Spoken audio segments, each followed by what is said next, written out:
ಕೈ ಶಾಸಕರಿಗೆ ಕೊನೆಗೂ ಒಲಿಯುತ್ತಾ ನಿಗಮ ಮಂಡಳಿ. ಅಂತೂ ಇಂತೂ 39 ಜನರಿಗೆ ಸಿಗಲಿದ್ಯಾ ವರ್ಷಾಂತ್ಯದ ಗಿಫ್ಟ್. ಹಾಯ್ ಹಲೋ ನಮಸ್ಕಾರ ವೀಕ್ಷಕರೇ, ಕರ್ನಾಟಕ ಟಿವಿಗೆ ಸ್ವಾಗತ. ನಾನು ಯೋಗೇಶ್ ಈಶ್ವರ್. ನವೆಂಬರ್ ಕೊನೆಯಲ್ಲಿ ಎಲ್ಲ ಫೈನಲ್ ಆಗೋಗಿತ್ತು. ಅನೌನ್ಸ್ ಮಾಡಿದ್ರೆ ಇಷ್ಟೊತ್ತಿಗೆ ನಿಗಮ ಮಂಡಳಿ ಯಾರಿಗೆ ಏನು, ಯಾವ್ಯಾವ ಮಂಡಳಿಗೆ ಯಾರ್ಯಾರು ಅನ್ನೋ ಚಿತ್ರಣ ಸಿಕ್ಬಿಡೋದು.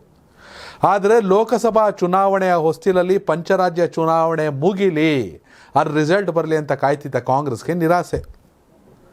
ತೆಲಂಗಾಣದಲ್ಲಿ ಮಾತ್ರ ರಿಸಲ್ಟ್ ಮಾಡ್ಕೊಂಡ್ರು, ರಾಜಸ್ಥಾನ ಉಳಿಸ್ಕೊಳಕ್ಕಾಗಲಿಲ್ಲ, ಛತ್ತೀಸ್ಗಢ ಉಳಿಸ್ಕೊಳಕ್ಕಾಗಿಲ್ಲ.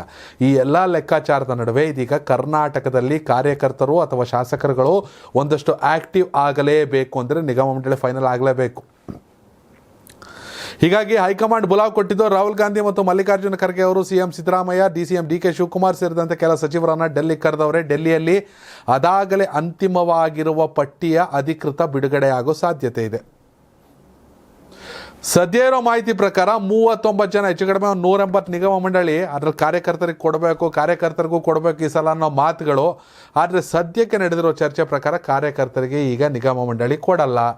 ಕೊಟ್ಬಿಟ್ರೆ ಬಣ ಬಡಿದಾಟ ಶುರು ಆಗ್ಬೋದು, ಒಂದಷ್ಟು ಜನ ಕಾರ್ಯಕರ್ತರು ಬೇಸರ ಮಾಡ್ಕೋಬೋದು. ಹೀಗಾಗಿ ಕಾರ್ಯಕರ್ತರಿಗೆ ಲೋಕಸಭೆ ಚುನಾವಣೆಯ ಬಳಿಕ ನಿಗಮ ಮಂಡಳಿ ಹಂಚಿಕೆ ಮಾಡೋಣ, ಶಾಸಕರುಗಳಿಗೆ ಕೊಟ್ಟುಬಿಡೋಣ ಅಂತ.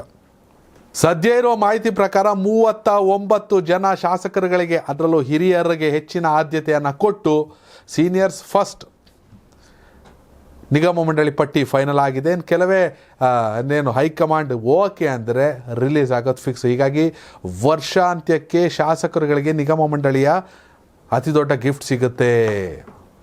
ಯಾರ್ಯಾರು ಏನೇನು ಅನ್ನೋ ಮಾಹಿತಿ ಕೆಲವರಿಗೆ ನಿಗಮ ಮಂಡಳಿ ಕೊಡಬೇಕು, ಇನ್ನು ಕೆಲವರಿಗೆ CM ಮತ್ತು DCM ಅವರ ರಾಜಕೀಯ ಕಾರ್ಯದರ್ಶಿ ಹುದ್ದೆಗೆ ಕೂಡ ಶಿಫಾರಸು ಮಾಡಲಾಗಿದೆ. ಹೀಗಾಗಿ ಎಲ್ಲರ ಮನವೊಲಿಸೋ ಕೆಲಸವನ್ನು ಸೀನಿಯಾರಿಟಿ ಆಧಾರದ ಮೇಲೆ, ಸಮುದಾಯಗಳ ಆಧಾರದ ಮೇಲೆ ಕೊಡಬೇಕು ಅನ್ನೋ ಲೆಕ್ಕಾಚಾರವನ್ನು CM ಮತ್ತು DCM ಮಾಡೋರೆ. ಅದಕ್ಕೆ ಅಂತಿಮ ಅಂಕಿತ ಡೆಲ್ಲಿಲಿ ಬೀಳಬೇಕಷ್ಟೆ. ಹೀಗಾಗಿ ಲೋಕಸಭೆ ಚುನಾವಣೆಯ ಹೊಸ್ತಿಲಲ್ಲಿ ಎಲ್ಲರೂ ಕೂಡ ಒಂದಷ್ಟು ಆ್ಯಕ್ಟಿವ್ ಆಗಬೇಕು. ಖಾಲಿ ಅಂದರೆ ಬರೀ ಶಾಸಕರಾಗಿರೋರು ನಿಗಮ ಮಂಡಳಿ ಸ್ಥಾನದ ಮೂಲಕ, ಅಧ್ಯಕ್ಷ ಸ್ಥಾನದ ಮೂಲಕ ಸಚಿವರಿಗೆ ಸರಿಸಮನಾಗಿ ನಿಂತ್ಕೊಂಡು ಎಲ್ಲ ಮನಸ್ತಾಪಗಳನ್ನು ಮರೆತು ಮುನ್ನುಗ್ಗಬೇಕು ಅನ್ನೋ ಲೆಕ್ಕಾಚಾರಗಳು. ಹೀಗಾಗಿ ಯಾರಿಗೆಲ್ಲ ವರ್ಷಾಂತ್ಯದ ಗಿಫ್ಟ್ ಸಿಗುತ್ತೋ, ಅಥವಾ ಹೈಕಮಾಂಡ್ ಇಲ್ಲ ಬಿಡ್ರಿ ಅಂತ ಲೋಕಸಭೆ ಆಗ್ಬಿಡ್ಲಿ ಇನ್ನೊಂದು 4 ತಿಂಗಳು ಆಮೇಲೆ ನೋಡೋಣ ಎಲ್ಲವೂ ಅಂತ ಹೇಳ್ತಾರೋ. ಹೀಗಾಗಿ ಸಚಿವ ಸ್ಥಾನ ಕೊಟ್ಟಾಗ, ಸಚಿವ ಸ್ಥಾನ ಎಲ್ಲ ಕ್ಯಾಬಿನೆಟ್ ಫುಲ್ ಮಾಡಿದ್ರು ಒಂದೇ ಸಲ ಒಂದಷ್ಟು ಜನಕ್ಕೆ ಬೇಸರ ಇದೆ. ಶಾಸಕರುಗಳು ಇನ್ನೂ ಲೆಟ್ರ್ ಬರಿತಾನೆ ಅವರೇ, ಲೆಟ್ರು ಬರಿತೀನಿ ಅಂತಾರೆ, ಒಂದಷ್ಟು ಜನ ರಾಜಕೀಯ ಬಿಡ್ತೀನಿ ಅಂತಾರೆ, ಇನ್ನೊಂದಷ್ಟು ಜನ ನಮ್ಗೆ ಅಭಿವೃದ್ಧಿ ಮಾಡ್ತಾ ಇಲ್ಲ ಅಂತಾರೆ, ಸಚಿವರ ಕ್ಷೇತ್ರಗಳಿಗೆ ಮಾತ್ರ ಅಭಿವೃದ್ಧಿ, ಶಾಸಕರುಗಳಿಗೆ ಏನೂ ಇಲ್ಲ ಅಂತಾರೆ. ಈ ಎಲ್ಲ ಗೊಂದಲಗಳನ್ನು ಬಗೆಹರಿಸಬೇಕಂದ್ರೆ ಈಗ ಸದ್ಯ ನಿಗಮ ಮಂಡಳಿಯನ್ನು ಅನೌನ್ಸ್ ಮಾಡಲೇಬೇಕು. ವೀಕ್ಷಕರು, ನಿಮ್ಮ ಪ್ರಕಾರ ಯಾರಿಗೆಲ್ಲ ನಿಗಮ ಮಂಡಳಿಯ ಬಂಪರ್ ಗಿಫ್ಟ್ ಸಿಗುತ್ತೆ? ನಿಮ್ಮ ಅಭಿಪ್ರಾಯ ಕಾಮೆಂಟ್ ಮಾಡಿ. ಈ ನಿಗಮ ಮಂಡಳಿ ಅನೌನ್ಸ್ ಮಾಡೋದ್ರಿಂದ ಬಣ ಬಡಿದಾಟ ಕಡಿಮೆ ಆಗುತ್ತೋ ಜಾಸ್ತಿ ಆಗುತ್ತೋ ತಿಳಿಸಿ. ಧನ್ಯವಾದಗಳು.